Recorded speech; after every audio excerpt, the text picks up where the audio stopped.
Bienvenue dans Le Débrief, votre émission dédiée à l'actualité africaine. Chaque jour, nous faisons un point sur un sujet d'actualité en compagnie du directeur de la rédaction, Karl Veil. Bonsoir. Bonsoir, Daleni. Alors, à la une aujourd'hui au Gabon, après les élections législatives, le président Brice Clotaire Oligui Nguema a exigé la démission de tous ses ministres élus députés avant l'installation du Parlement.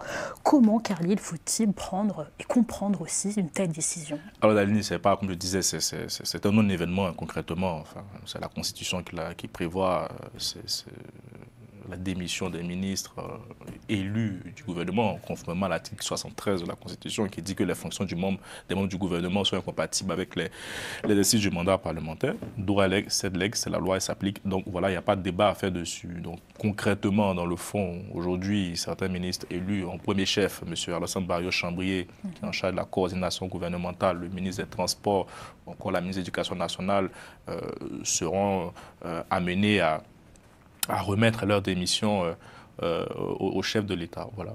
Mais est-ce qu'il y a tout de même des risques que les ministres élus, donc députés, ne renoncent pas à leur mandat?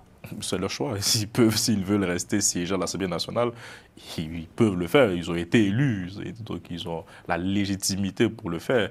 Après, reste à savoir la question, là, je pense, la plus intéressante, de savoir si, par exemple, parce que là, il y a une séquence politique majeure qui s'ouvre au Gabon avec les législatives un peu contestées. Vous avez vu tout ce qui s'est passé autour.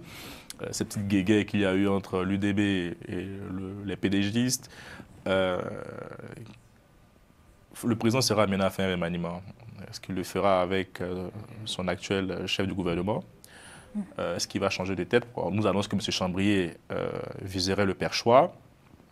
Est-ce qu'il aura... il va aller chercher encore d'autres, il va élargir un peu son assise et voir encore la société civile pour faire entrer de nouvelles personnalités. C'est un peu tout ça maintenant. C'est là qu'il faut se poser des questions. Sinon, à ce stade actuel, je pense que, en tout cas, des informations qui nous remontent, tous les ministres sont un peu tendus quand même. Je ne sais pas si de leur propre volonté, ils ont bien envie de conserver les mandats à l'Assemblée nationale. Je ne le pense pas, en tout cas. Mais ils se font quand même un peu de soucis pour leur avenir, parce que la balle est dans le camp désormais du président.